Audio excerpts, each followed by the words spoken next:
From Pacifica, this is Democracy Now! This agreement between Democrats and Republicans, on behalf of all Americans, is on a budget that invests in our future while making the largest annual spending cut in our history.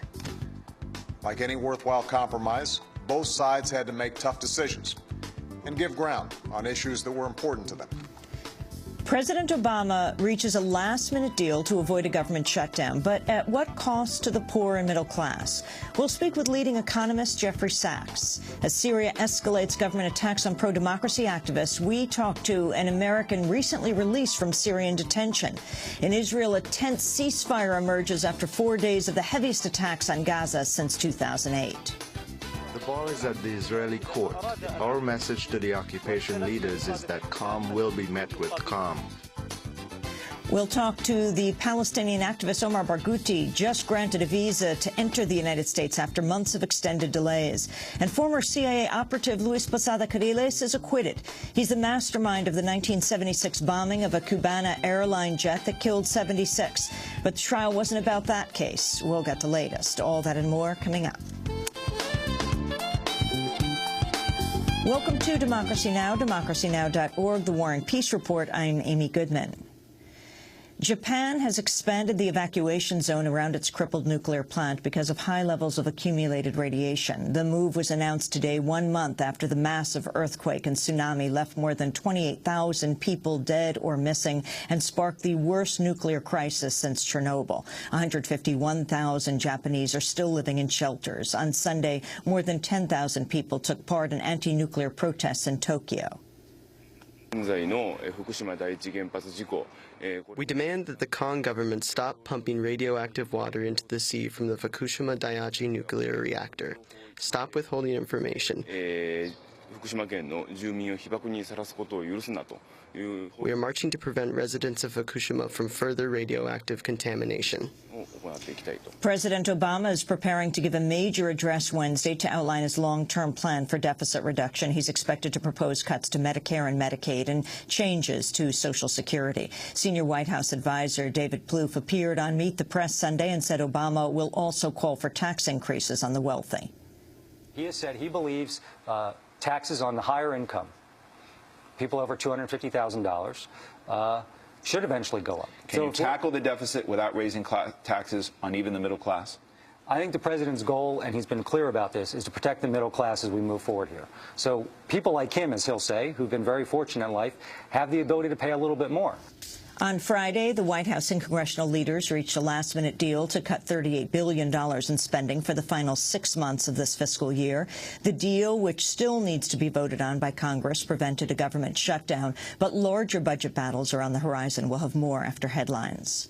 In Libya, NATO forces are intensifying its attacks on ground forces loyal to Colonel Muammar Gaddafi in an effort to help the poorly trained anti-Gaddafi rebel forces hold their ground. NATO set up a system to allow rebel commanders to call in airstrikes. Meanwhile, leaders from the African Union traveled to Libya this weekend. South African President Jacob Zuma announced the Libyan government has accepted the African Union peace plan, but details of the plan were not released. Rebel fighters have said they will not support any ceasefire that leaves Gaddafi in power.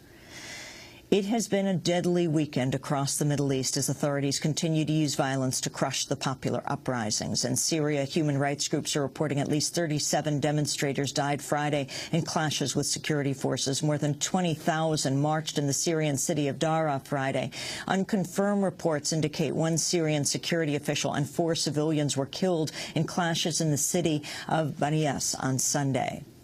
In Egypt, soldiers attacked a large protest in Tahrir Square Friday, killing 2 protesters, injuring dozens. Protesters told Amnesty International the army used sticks, electric batons shot in the air, and drove armored vehicles into the protests, causing a number of injuries. Dozens of protesters were also arrested and may face a military trial. The protesters were calling the trial of former President Hosni Mubarak and other officials. On Sunday, Mubarak issued his first public remarks since being ousted on February 11th. In an audio message broadcast on Al Arabiya television, Mubarak threatened to sue those who undermined his public image.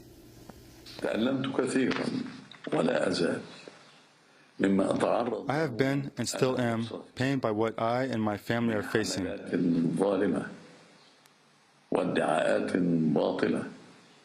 From fraudulent campaigns and unfounded allegations that seek to harm my reputation, my integrity, and my military and political record. In the Gulf state of Bahrain, masked police officers raided the home of Abdulhadi Al-Khawaja, a prominent Bahraini human rights activist. His daughter said the officers dragged him down the stairs and started beating him. Meanwhile, the president of Bahrain's Center for Human Rights, Nabil Rajab, is facing a possible military trial for publishing the photograph of a protester who died in custody. In the United Arab Emirates, 3 rights activists have been detained in recent days. The arrested include Ahmed Mansour, a prominent blogger in Dubai who was recently elected to parliament in the UAE.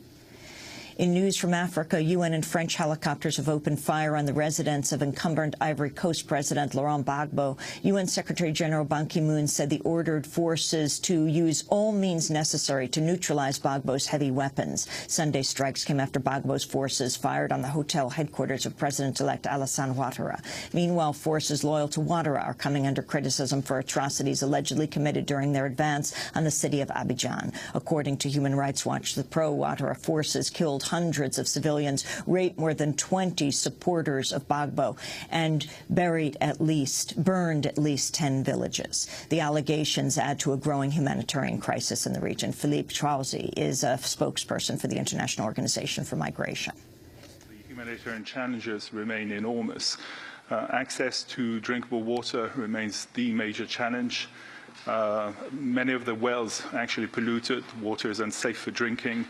Access to sanitation is very limited. At least 19 Palestinians have died in Gaza since Thursday in the deadliest series of Israeli strikes since the end of the Israeli assault on Gaza 2 years ago. Israel launched the strikes after Palestinian militants fired an anti-tank rocket that hit an Israeli school bus, critically wounding a teenager. We'll have more on Gaza later in the broadcast. Thousands of people protested across Iraq Saturday, one day after Defense Secretary Robert Gates said U.S. troops could remain in Iraq for years to come. The prominent Shiite cleric Muqtada al-Sadr threatened to return to armed resistance if U.S. troops stay in Iraq beyond this year. Salah al-Ubaidi, a spokesperson for al-Sadr, addressed a large crowd Saturday, which was the 8th anniversary of the fall of Baghdad to U.S. forces. His Eminence Muqtada al-Sadr said that work should be different. In case they breach, in case they do not leave our country, that means 2 things. Firstly, escalating military opposition and reinstating the Mahdi army, which will be in a new declaration issued later.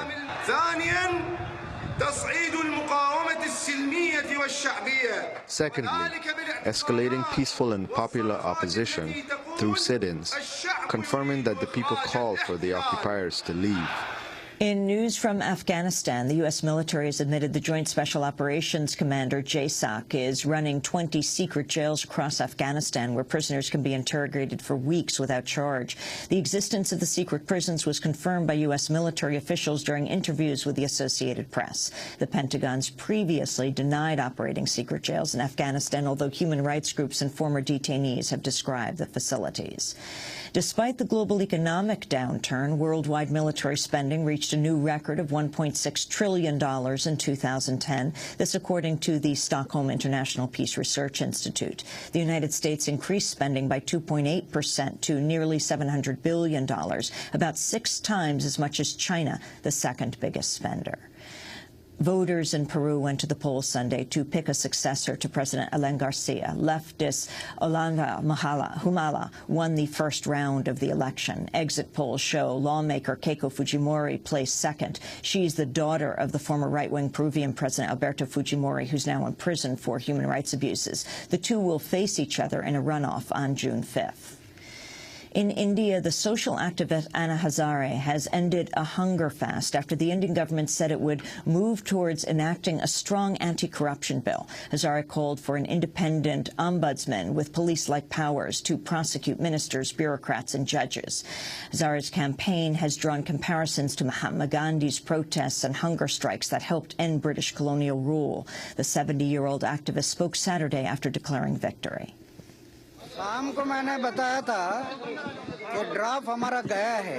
Our 3 or 4 members of the committee have taken the draft to the government, and I will call off my fast when that draft comes back.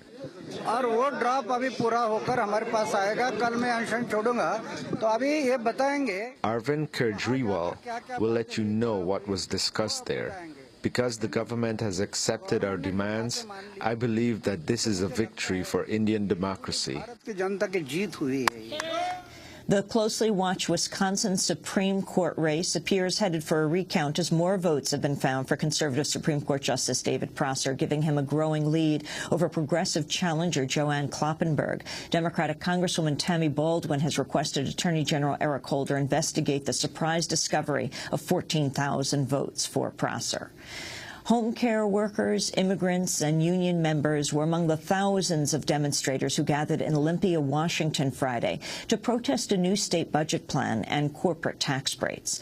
On Saturday, the Washington State House passed a budget bill slashing $4.4 billion from state programs. The new budget cuts $485 million from higher education and another $216 million from programs aimed at reducing class size for young students. More than a dozen protesters were arrested last Thursday after trying to storm the office of Governor Chris Gregoire.